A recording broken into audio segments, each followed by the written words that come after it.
Tahapan apa saja yang wajib dilakukan sebelum menyusun laporan keuangan 2020?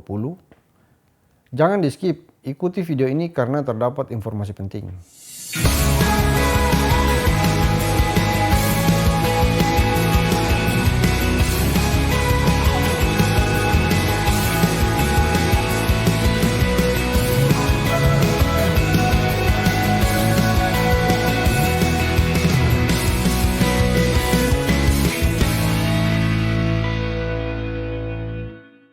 Assalamualaikum warahmatullahi wabarakatuh. Dalam memasuki awal tahun 2021 ini, kita akan dihadapkan dengan tugas yang sangat penting, yaitu penyusunan laporan keuangan tahun 2020. Untuk itu, saya akan membagi beberapa informasi penting yang harus diketahui oleh teman-teman akuntansi dimanapun berada. Dalam penyusunan laporan keuangan setidaknya terdapat 4 tahapan yang wajib dilakukan dan harus dipastikan bahwa telah dilakukan oleh PPK SKPD dan tim akuntansi pada BPKAD. Yang pertama, input saldo awal. Yang kedua, membuat jurnal penyesuaian pada awal tahun. Yang ketiga, membuat jurnal penyesuaian pada akhir tahun. Yang keempat, validasi atas masing-masing akun. Tentunya keempat prosedur tersebut dilakukan di luar proses transaksi operasi pemerintah dalam 1 tahun anggaran. Sebelum masuk pada proses penyusunan laporan keuangan, harus diteliti bahwa seluruh SKPD telah menyampaikan SPJ nihil, diikuti dengan dokumen SPM dan SPP nihil, serta telah dilakukan pengesahan oleh Kepala BPKAD selaku BUD dengan mengeluarkan SP2D nihil. Jika terdapat SKPD yang belum, maka proses penyusunan laporan keuangan konsolidasian belum dapat dilakukan. Pada tahapan saldo awal atau penginputan saldo awal, PPK SKPD diwajibkan untuk menginput saldo awal perkiraan neraca. Saldo awal ini akan menjadi titik awal pergerakan naik turunnya saldo perkiraan neraca tersebut dan juga akan menjadi neraca tahun sebelumnya, sehingga dapat menghasilkan comparative balance sheet atau neraca yang dapat dibandingkan dengan tahun sebelumnya. Jika menggunakan SIMDA, yang wajib dilakukan adalah yang pertama, dapatkan data dan verifikasi data saldo awal neraca masing-masing SKPD per 31 Desember 2019 yang telah diaudit oleh BPK. Yang kedua, dampingi PPK SKPD untuk menginput saldo awal masing-masing SKPD ke dalam SIMDA dengan tahapan sebagai berikut. Yang pertama, login ke SIMDA dengan tahun login 2019 atau tahun sebelumnya.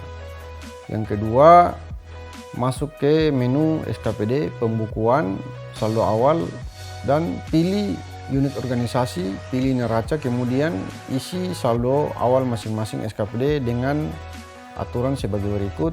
Perkiraan-perkiraan yang dimasukkan dalam saldo awal dirinci sampai dengan rekening objek rincian 5. Untuk saldo awal neraca, jumlah debit dan kredit harus sama. Kontra akun perkiraan kas di bendahara pengeluaran atau saldo sisa UUDP tahun 2019 menggunakan akun RK Pusat atau RK PPKD, bukan akun Silpa. Dan yang terakhir, cetak neraca per 1 Januari 2020 dan bandingkan saldo awal 2020 dengan neraca audited tahun sebelumnya. Membuat jurnal penyesuaian awal tahun. Di awal tahun anggaran terdapat beberapa kejadian atau transaksi keuangan yang harus dilakukan jurnal penyesuaian oleh PPK. Biasanya penyesuaian dilakukan pada sisa UP maupun sisa pajak yang disetor oleh bendahara pengeluaran ke RKUD maupun RKUN, serta pembayaran atas kewajiban yang manfaatnya telah digunakan di tahun sebelumnya. Penyesuaian wajib dilakukan untuk mengkoreksi akun kas di bendahara pengeluaran serta utang PFK serta utang beban yang masih tercatat. Untuk sisa pajak yang belum disetor, maka jurnal yang digunakan adalah kas di bendahara pengeluaran dan kas lainnya. Di sini kita akan melakukan reklasifikasi akun kas lainnya ke kas di bendahara pengeluaran. Yang kedua, utang PPH pada kas lainnya. Di sini kita menggunakan utang PFK lainnya berupa PPH untuk mengkoreksi utang pajak yang baru disetor.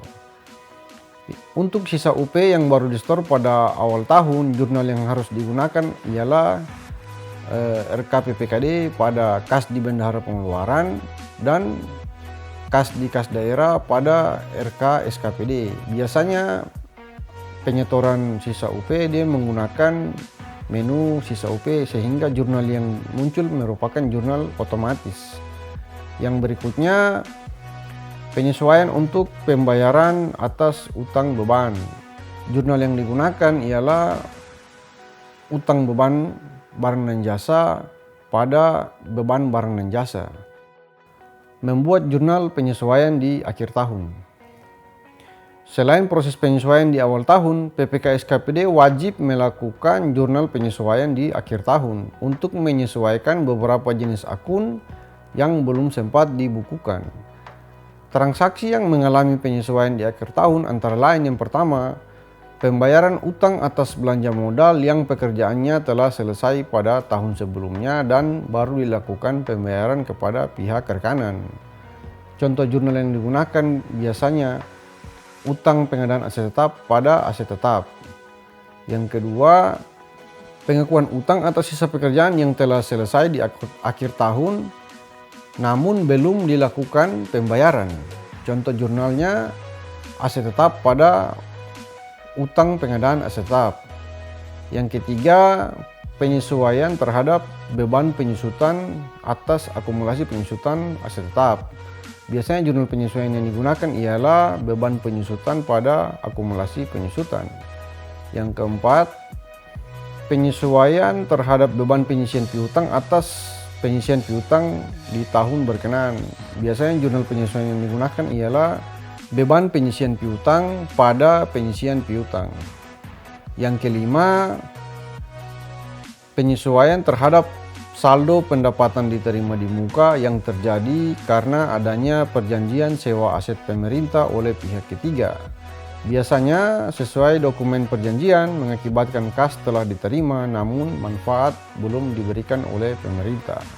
Atas kasus tersebut biasanya jurnal yang dilakukan yaitu perubahan sal pada pendapatan sewa untuk pengakuan pendapatan pada LRA dan kas di kasda pada pendapatan diterima di muka untuk pengakuan kas yang masuk atau kas yang diterima dan pendapatan diterima di muka setara dengan utang pada neraca.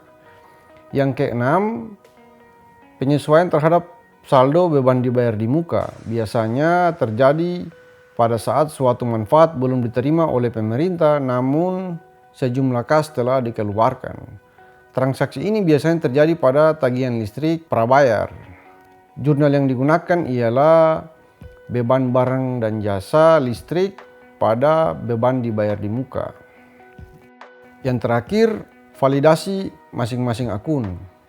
Untuk memastikan bahwa posisi setiap akun dalam laporan keuangan telah sesuai, maka wajib dilakukan proses validasi pada beberapa jenis akun. Yang pertama, silpa atau sikpa pada LRA harus sama dengan kas dan setara kas di neraca dikurangi utang PFK di neraca.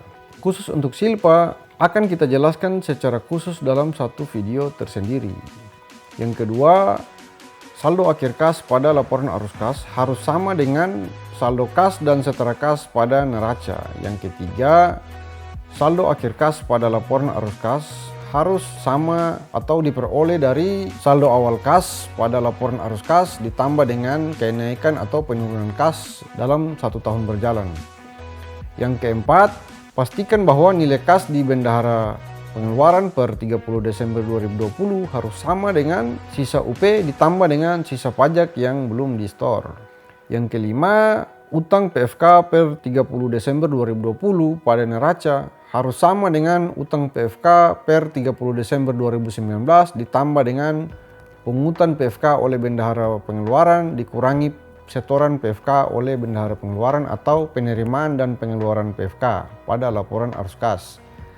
Yang keenam, selisih antara register SP2D dan total realisasi belanja per 30 Desember 2020 adalah pengembalian belanja ditambah dengan pengeluaran pembiayaan.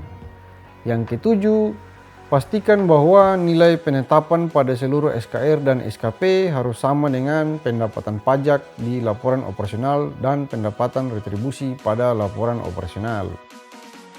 Yang kedelapan, pastikan juga bahwa nilai pendapatan pajak di laporan realisasi anggaran dan pendapatan retribusi pada laporan realisasi anggaran harus sama dengan penyetoran pajak dan retribusi oleh bendahara penerimaan. Yang kesembilan, pastikan juga bahwa nilai piutang pajak maupun piutang retribusi tahun berjalan harus sama dengan nilai penetapan SKR atau SKP dikurangi dengan nilai penyetoran ke rekening kas umum daerah atau Kasda. Yang ke-10, pastikan bahwa nilai total piutang pajak maupun piutang retribusi per 30 Desember 2020 harus sama dengan saldo awal piutang per 1 Januari 2020 ditambah dengan penetapan SKR atau SKP dikurangi penyetoran ke RKUD atau Kasda. Yang ke-11, pastikan bahwa beban persediaan per 30 Desember 2020 di laporan operasional harus sama dengan belanja barang dan jasa terkait persediaan di LRA dikurangi persediaan di neraca ditambah dengan persediaan tahun sebelumnya. Jika terdapat selisih, maka harus dilakukan penelusuran lebih lanjut. Yang ke-12, pastikan bahwa beban penyusutan aset tetap per 31 Desember 2020 di laporan operasional harus sama dengan akumulasi penyusutan aset tetap di neraca tahun lalu atau tahun 2019 dikurangi dengan akumulasi penyusutan aset tetap per 31 Desember 2020 di neraca. Yang ke-13 atau yang terakhir, pastikan bahwa beban penyisian piutang di laporan operasional harus sama dengan total penyisian piutang tahun lalu dikurangi dengan total penyisian piutang tahun ini atau 31 Desember 2020. Sebelum masuk pada penjelasan dalam caleg, pastikan bahwa seluruh akun bersaldo positif kecuali ekuitas, akumulasi penyusutan, dan amortisasi serta penyisian piutang. Jika terdapat akun yang masih bersaldo negatif di luar ketiga akun yang telah saya sebut tadi, maka periksa kembali seluruh jurnal manual dan transaksi di tahun berjalan serta inputan saldo awal. Imbas dari munculnya pandemi COVID-19, maka terdapat beberapa kebijakan pemerintah yang berpengaruh pada beberapa jenis akun. Hal ini wajib diungkapkan dalam catatan atas laporan keuangan secara memadai. Akun-akun yang diperkirakan berpengaruh secara signifikan dan wajib dijelaskan atau mendapat penjelasan tambahan adalah yang pertama, piutang pajak dan retribusi. Adanya situasi pandemi COVID-19 mengakibatkan perputaran ekonomi yang terganggu sehingga pemerintah daerah memberlakukan kebijakan relaksasi pajak dan retribusi kepada pelaku usaha sehingga berpengaruh pada peningkatan saldo akhir piutang pajak dan retribusi yang signifikan. Yang kedua, beban persediaan bahan material obat dan alkes serta saldo persediaan bahan material obat dan alkes. Hal serupa terjadi juga pada akun persediaan dan beban persediaan yang meningkat secara signifikan wajib diungkapkan dalam catatan atas laporan keuangan. Yang ketiga atau yang terakhir, beban dan belanja tidak terduga. Terkait dengan penjelasan pada masing-masing pos akun dalam caleg, harus diungkapkan juga realisasi beban dan belanja yang tidak terduga akibat dari kejadian pandemi COVID yang terjadi di luar perkiraan pemerintah daerah. Jika rekan-rekan mempunyai pandangan dan informasi lain, silakan tulis pada kolom komentar. Yang terakhir, jangan lupa like dan subscribe untuk membantu kami dalam membangun channel ini.